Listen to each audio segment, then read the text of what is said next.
Le Nouvel Esprit Public, Philippe Meyer, bonjour.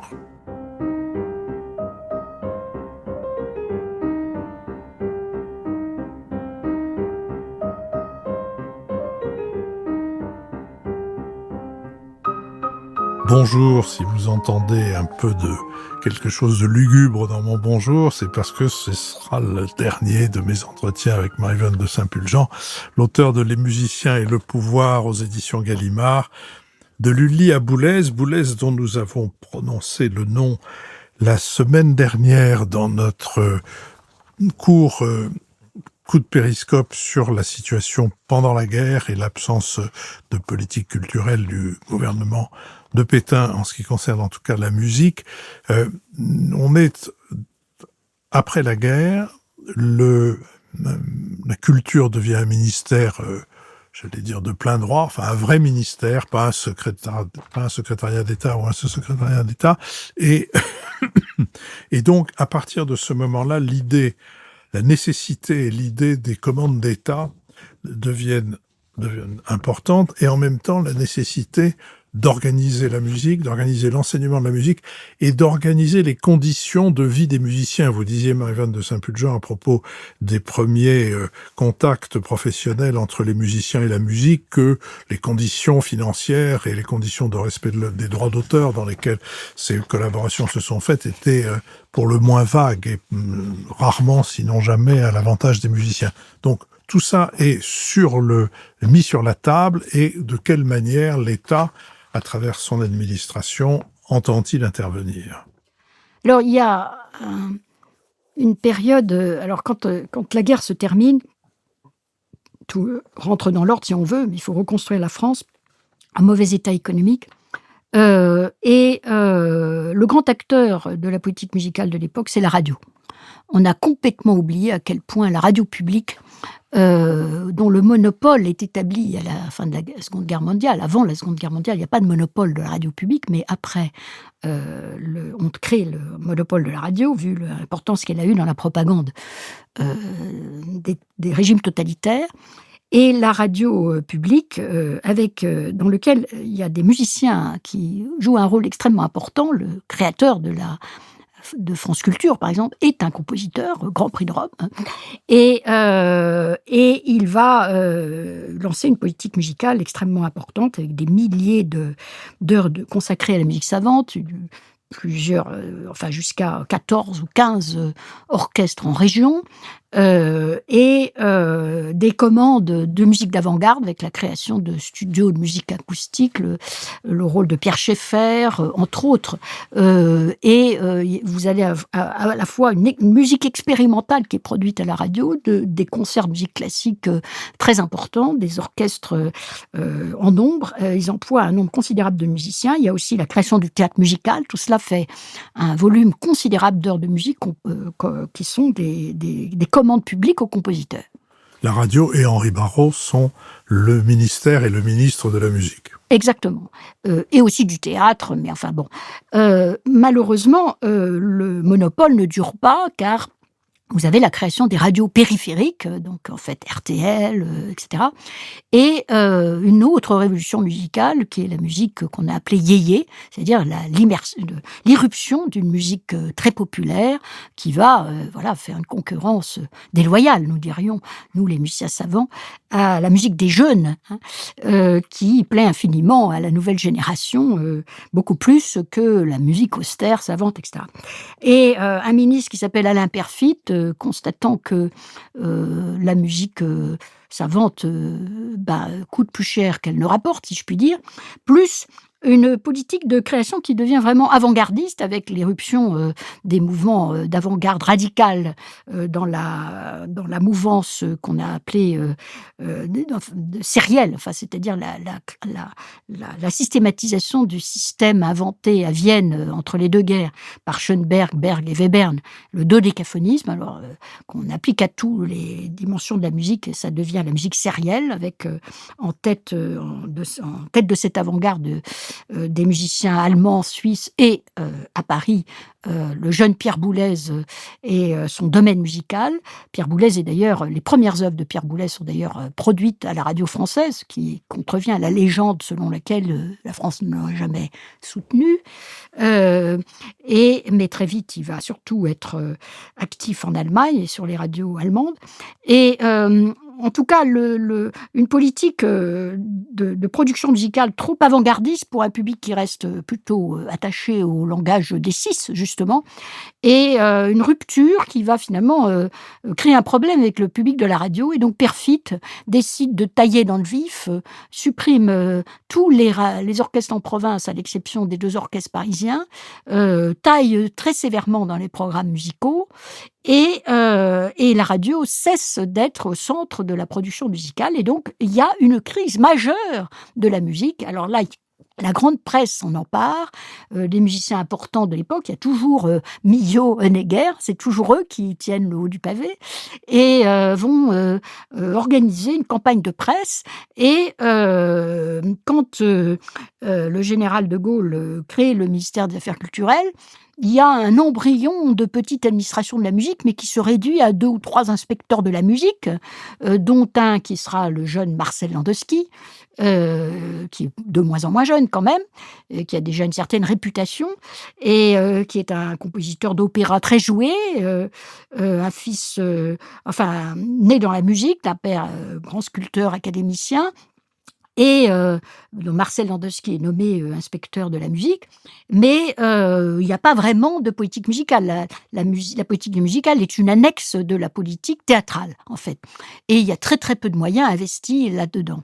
La campagne de presse qui est menée par les médias met en lumière une vraie crise dramatique de la musique, avec la disparition de l'essentiel des emplois.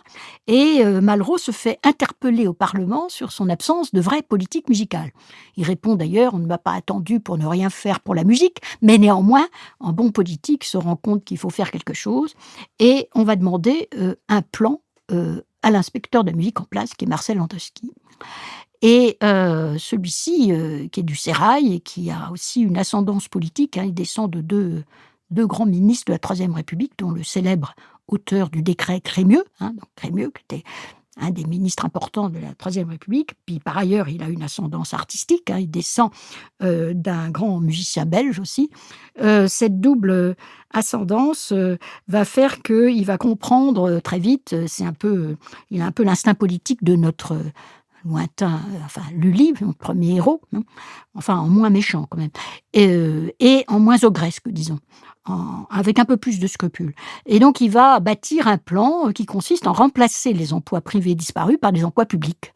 Par exemple, il n'y a plus de leçons de musique bourgeoise, donc on crée des écoles de musique. Plutôt, on systématise le réseau des écoles de musique, et surtout, on les fait financer par les pouvoirs publics, car les écoles de musique en province ont été créées par la bourgeoisie. Et donc, maintenant, elles vont être prises en charge par les communes avec une participation de l'État. Et puisque les orchestres de la radio ont disparu, on va créer des orchestres publics avec des fonctionnaires, des agents. Les musiciens seront recrutés, là aussi, en faisant collaborer les communes et l'État. Il remonte aussi les opéras, d'ailleurs les orchestres recréés. Il est très pragmatique. Donc là où il y avait un orchestre de la radio qui a été liquidé, il reste les musiciens. Et donc ils vont être recrutés avec d'autres jeunes, d'autres plus jeunes, pour faire les orchestres symphoniques en région. Et de la même façon, il recrée des opéras là où il y a une tradition lyrique. Donc plutôt à Toulouse, à Marseille, que dans des endroits où il y a moins de tradition.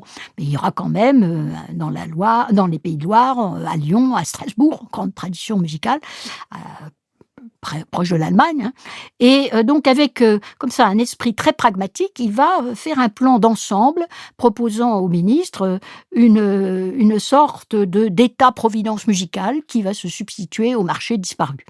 Mais pendant ce temps-là, il y a un jeune musicien, il a 10 ans de moins que Marcel Landowski, donc on l'a déjà cité, qui est Pierre Boulez, qui est en train de faire parler de lui dans les milieux intellectuels d'avant-garde et en particulier chez les modernes, hein, le monde intellectuel moderne, avec un soutien très important des grands noms de la littérature et de la pensée de l'époque, dont Roland Barthes, Foucault, etc.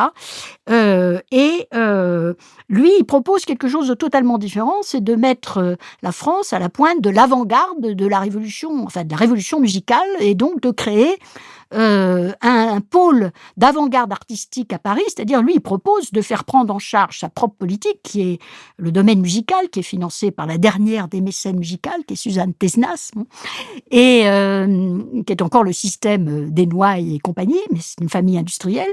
Et donc, ce que propose Boulez, c'est d'en faire un institut public et de révolutionner aussi la politique de radio. Plus question de jouer les six et les musiciens qui écrivent en langage tonal, il faut consacrer la radio et bientôt l'opéra à cette nouvelle forme de musique.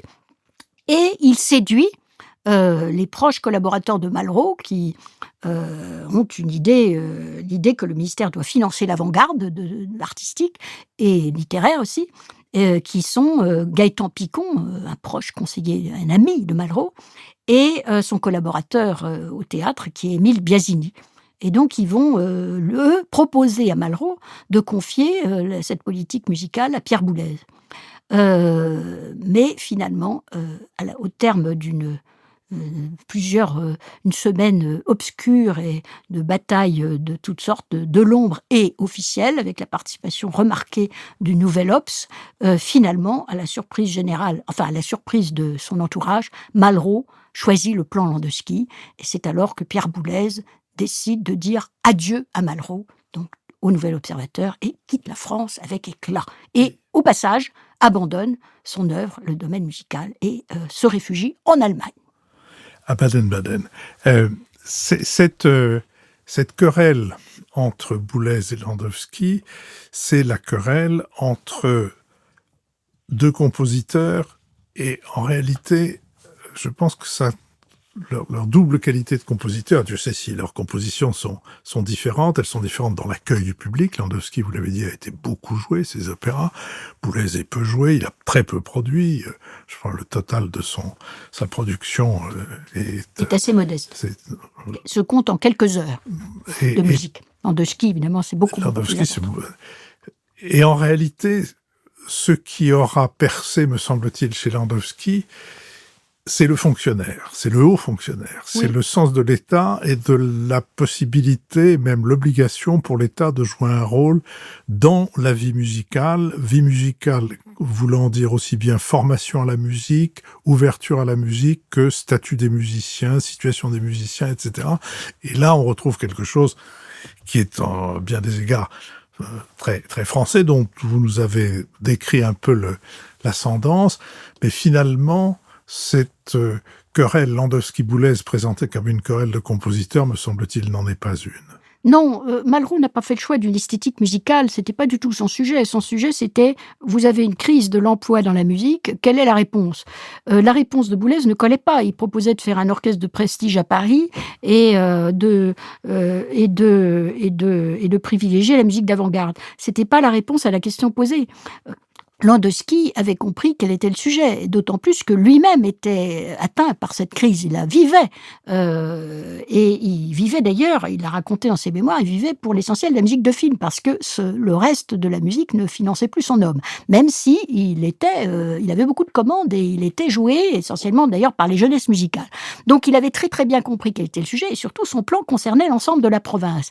Et il avait une caractéristique tout à fait congruente avec l'ensemble de la politique de la Ve République, c'est-à-dire c'était un plan d'aménagement du territoire en musique, aménagement musical du territoire. C'était tout à fait un plan de style datar, avec une politique pour les villes moyennes, une politique pour les grandes villes, donc il y avait un équipement musical calibré, c'est presque comique d'ailleurs, parce que les petites villes n'avaient droit qu'à un orchestre Mozart, donc pas question de jouer Wagner dans les petites villes. L'orchestre Mozart, c'est des orchestres de 25 membres. Voilà, c'est ça, donc pas question des grands effectifs, donc même Berlioz ne pouvait pas être joué. Bon, ça c'est un peu, un impensé de la musique, du plan Landowski, mais passons. Mais c'était tout à fait ce qu'on faisait avec la Datar. Et d'ailleurs, il avait embarqué la Datar dans son projet. Et donc, ça fonctionnait très bien. C'était parfaitement. Et puis, en plus, Landowski suivait la hiérarchie. Et donc, il envoyait son plan d'abord au directeur de cabinet, lequel le transmettait à Malraux, avec un avis favorable, bien sûr, puisqu'on lui avait demandé son avis avant. Alors que Boulez et Gaëtan Picon faisaient des articles des entretiens dans les journaux qui éclataient à la figure du ministre qui découvrait dans la presse ce qu'on comptait lui imposer. Donc, évidemment, il l'a mal pris. Mais je prétends que Malraux a fait le bon choix. Et d'ailleurs, la suite a prouvé que le plan de Landowski était efficace. J'ajoute que quand s'est posée la question de l'opéra, puisqu'au départ, Landowski n'a pas la responsabilité de l'opéra, quand on a demandé un plan à Boulez, Villard et Béjart pour l'Opéra de Paris, d'abord assez vite, Villard a renoncé parce qu'il y a eu les événements de 68, il a fait sa rupture avec le pouvoir gaulliste, et quand on regarde le projet de Boulez pour les opéras à l'Opéra de Paris, ça fait froid dans le dos. Il avait éliminé, par exemple, tout l'opéra italien. Donc, il y aurait pu eu un seul Verdi, Puccini, tout ce que vous voulez, parce qu'il n'y avait que l'avant-garde. Donc, et puis, 4 ou 5 ouvrages par an maximum, il aurait vidé l'opéra de son public. La politique choisie par Landowski d'aller chercher Rolf Liebermann a été évidemment, une fois encore, la réponse efficace. Quand Landowski a créé l'Orchestre de Paris, Boulez s'est moqué de lui en disant que ça ne marcherait jamais. Mais Landowski a été cherché, Charles Munch, les plus grands chefs, même Karajan a dirigé l'Orchestre de Paris et Georges Sorti, etc. Et l'Orchestre de Paris est devenu un orchestre de stature internationale. Et là aussi, ça a été pragmatique. Il a d'abord pris la Société des concerts, puis il a fait rentrer des jeunes. Et puis, il avait un esprit pragmatique. Bon. Mais enfin, ça, c'est le premier volet de la querelle, parce que ensuite vous avez le retour en force de Boulez, qui est l'intervention du chef d'État avant-gardiste qui va être Pompidou, car Pompidou, qui est Premier ministre pendant toute cette période, désapprouve totalement, lui, le choix de Malraux. Lui, c'est un partisan de l'avant-garde. Et il va rester convaincu qu'on a fait le mauvais choix. Et donc, dès son accession au pouvoir en 1969, il projette de faire de Paris le centre des avant-gardes internationales, en construisant le centre Pompidou, et il va ajouter un volet musique en rapatriant Pierre Boulez à Paris. Et donc, il va faire là son Louis XIV, c'est-à-dire il va choisir un musicien, et un musicien français unique, pour refaire de Paris le centre de la musique mondiale. La grande différence avec Louis XIV, c'est qu'il prend le chef de file, un des chef de file français des avant-gardes internationales, et ne s'intéresse pas du tout à la question de savoir s'il y a une version française acceptable de cette avant-garde. Il va recruter d'emblée celui qui, se fait surtout célébrer à l'étranger. Voilà. C'est une grande différence. Voilà. Mais il va lui fabriquer un espèce de monopole aussi. Et vous allez avoir la citadelle Landowski qui va résister autant que faire se peut et se réfugier notamment à l'Institut, puisque Landowski est élu à l'Académie des Beaux-Arts comme son père et on devient le secrétaire perpétuel, puis ensuite il devient chancelier de l'Institut, un poste très très politique. Aujourd'hui, le titulaire de la chancellerie, c'est Xavier Darcos, ancien ministre à plusieurs reprises du gouvernement, donc un homme politique. Il y a eu Mesmer, ancien Premier ministre, et Landowski va être le seul musicien de toute l'histoire de l'Institut à être le chancelier. Donc, il y a le bastion Landowski, qui s'est également fait recruter par Jacques Chirac, maire de Paris, pour mettre au point une politique musicale très prestigieuse de la ville de Paris, avec l'érection du Châtelet en rival de l'Opéra Bastille, où Boulez, lui, cherche à s'implanter, sans succès d'ailleurs. Et donc vous allez avoir deux puissances musicales, mais le vrai Lully, c'est Boulez, parce que lui va occuper petit à petit l'essentiel des postes de pouvoir, à part ceux que Landowski tient.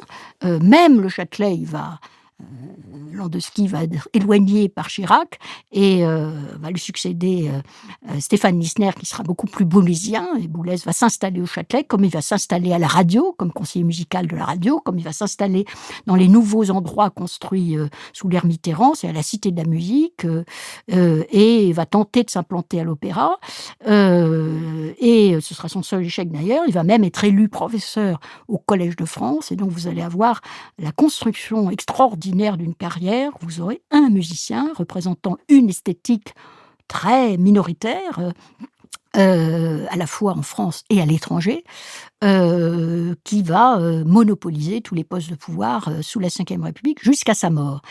Je dis que c'est une esthétique minoritaire car il y a souvent une confusion entre la célébrité de Pierre Boulez comme chef, où il a fait une carrière internationale et d'ailleurs tout à fait justifiée, car c'est un des très grands chefs de la deuxième moitié du XXe siècle et certainement, probablement la plus grande figure française de chef d'orchestre après la mort de Munch et sa réputation de compositeur qui est beaucoup plus, réduite. Mais il y a eu voilà, il y a eu un peu une confusion entre, le chef célèbre et le compositeur, relativement confidentiel. Mais en tout cas, on voit se reconstituer sous la Ve République avec une succession de chefs d'État qui ont tous plus ou moins soutenu Boulez. C'est-à-dire, c'est une liste impressionnante parce qu'elle n'est pas politique. Vous avez successivement Georges Pompidou, François Mitterrand, Jacques Chirac, et Nicolas Sarkozy. Nicolas Sarkozy étant le dernier chef à avoir accédé à une demande de Boulez, qui est construire la Philharmonie de Paris, encore une institution parisienne, puisque ce qui caractérise les institutions léguées par Boulez, donc l'IRCAM, la Philharmonie, c'est qu'elles sont toutes à Paris. Une des raisons aussi de cette prolixité boulésienne, c'est d'abord l'argent, beaucoup d'argent public a été déversé sur l'INA. Et cette chose que vous soulignez dans votre livre, et peut-être allons-nous terminer là-dessus, on n'y pense pas, je crois. En tout cas, vous nous y faites penser, c'est à quel point ce pays est un pays littéraire. Ça n'est pas la musique de Boulez qui a donné le goût de Boulez, c'est la littérature sur Boulez ou les écrits de Boulez. Dans ce pays, si on veut réussir dans quelque matière que ce soit, il faut passer par l'écrit. Absolument, et Boulez a été un grand polémiste, un grand, et même un des auteurs, un des musiciens auteurs, comme l'a été d'ailleurs Berlioz aussi à son époque. Berlioz a régné par la plume plus que par la musique.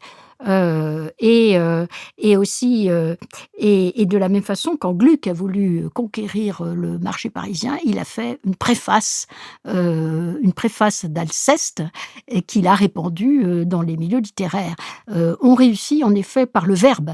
Et ceux qui ont soutenu le plus Boulez, c'est les grands noms de la philosophie moderne, de la pensée moderne.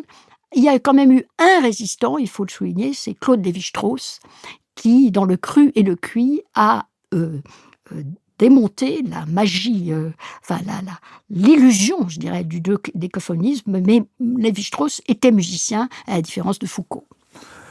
Marie-Vonne de Saint-Pulgent, quittons-nous sur ce dernier trait, qui est aussi une flèche. Merci de tous ces moments passés en votre compagnie. Je n'ose pas vous demander sur quoi vous êtes en train de travailler. Sur le jardin.